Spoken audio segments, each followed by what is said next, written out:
Welcome back everybody to another Let's Cook, and today we're going to be making Sakura cookies. Yay! I am so excited to try and make these. Basically, we're going to be making a sugar cookie that has a Sakura flavor to it. Yes, and I'm super excited, but I'm just really hoping that it works. Not taste-wise, but when I'm going to use cutouts, they don't always stay in shape in my oven, so there's that.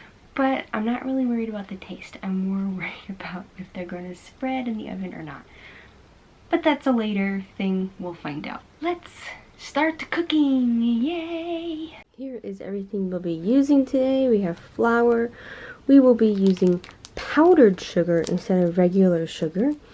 We have vanilla and almond extract, 1 egg, some baking powder, butter, and of course our additives that we're going to put in the cookies. So first I'm going to use my powdered sugar here. I need 1.5 cups of powdered sugar, and I'm just going to use basically 1 measuring cup the entire time because I don't feel like dirting, is that a word? Dirting? Oh my gosh, I can't speak English. Dirting another dish. Wow, Sarah, you can't even talk. Next, we're going to add our butter, which is about 2 sticks or 1 cup of butter.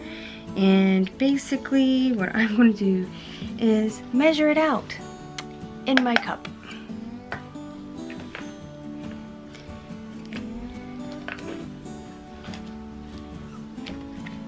We have our 1 cup of butter. Yummy, yummy. After whip this, you can either whip it by hand. I'm going to use a nice hand mixer. And make sure it's nice and creamy all together.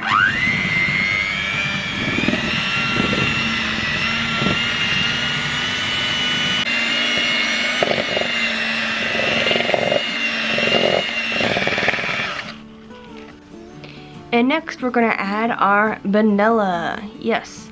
And we're going to add 1.5 teaspoons of vanilla.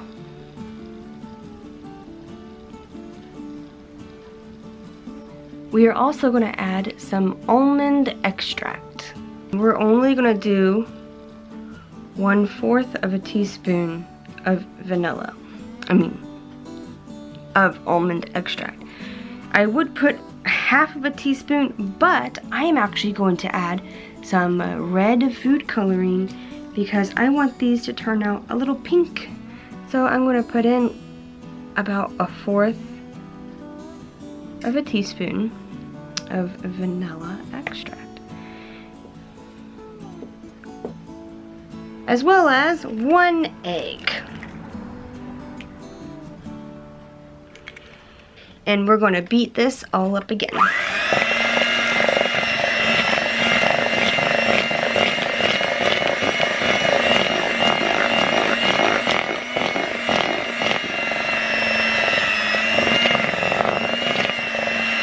Next, we are going to add our flour and baking powder, as well as 1 teaspoon of salt.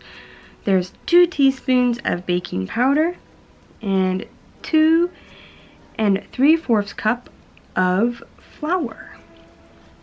And we're just going to give that a good mix as well.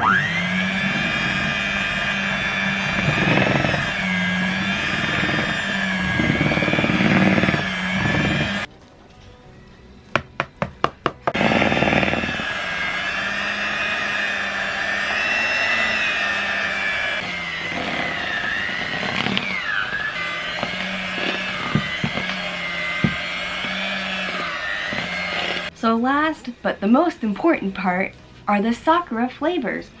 This is from Tommy's, as you can probably see, and it is actually dried Sakura flakes.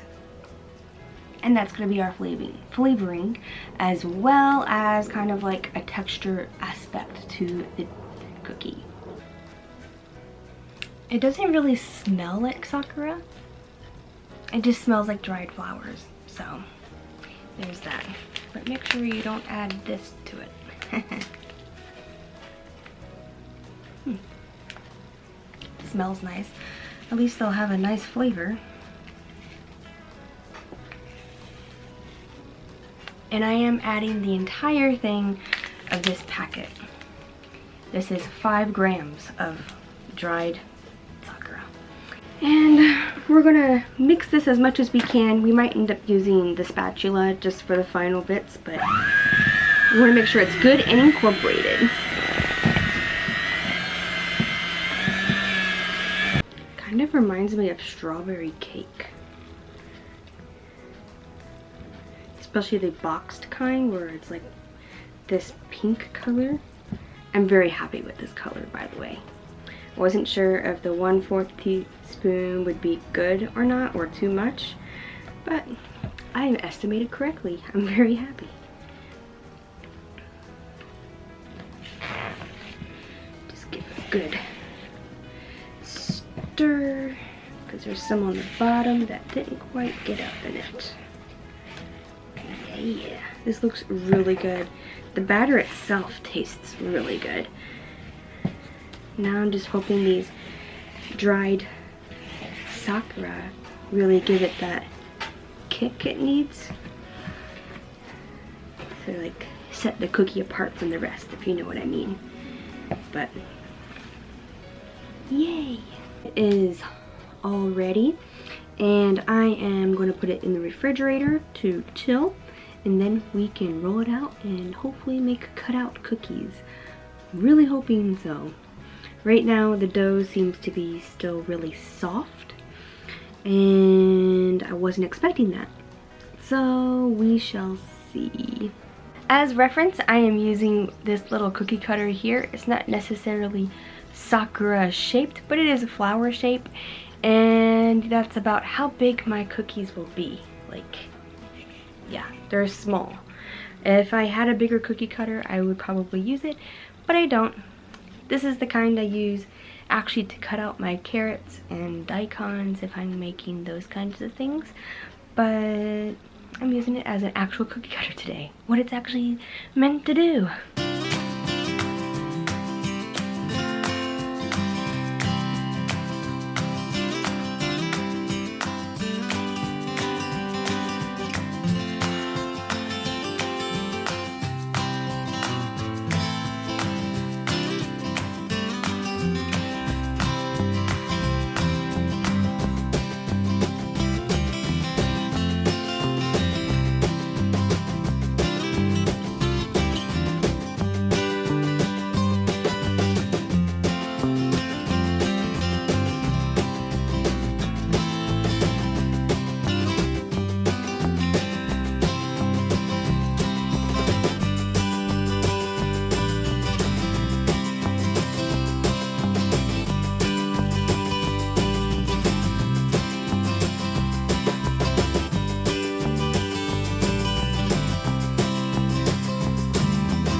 Well guys, the first batch came out and they look so good.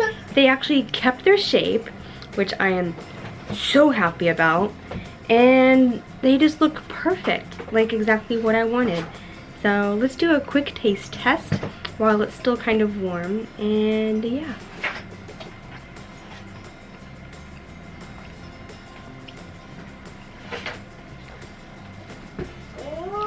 I mean, it tastes like a sugar cookie, so not much different. Even though I put the dried Sakura in it, I really can't taste it, which is a shame. But they do sell Sakura extract here at some specialty stores, so I might see if I can get my hands on some of that and put that in here. Maybe that will actually enhance the flavor a little bit, but yeah, not bad at all. Mary, do you want a cookie?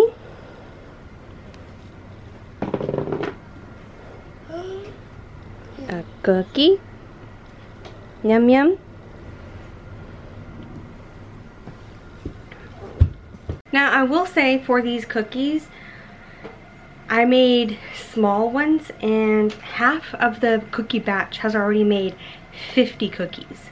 So it does make quite a bit because it doesn't need to be thick, and delicious. So if you're looking for a really cute cookie, super easy. If you don't have regular sugar on home maybe, but you have powdered sugar, this is the recipe for you. And yeah, super good. I might even add some icing to it just to give it a little extra oomph, I guess you would say. But so good. And I hope you guys enjoyed today, and I will see you in my next one. Bye. I will give you a tip about these cookies. The longer you let them rest or just sit without doing anything to them, the better, because it allows the flour to be absorbed, and yeah, it just, everything melds together a lot better if you just let it sit there for a few minutes and then like press it out and cut them. Because when I did it right away, as you saw, I had a little bit of trouble trying to get the cookies out. But the second batch, after they had sat there for about 10 minutes, like, they were totally fine. It was no problems at all. So I think just let it rest for about 5 to 10 minutes and you're golden with that. So a tip from me. Very good. Ready? 1. Oh, so good. Ooh, let's push it out. Good job. Ready? Next one. Ready? Push. Push. Oh, good job. Good job, baby. Good job. You want to push? You ready? Push. Wow. Good job.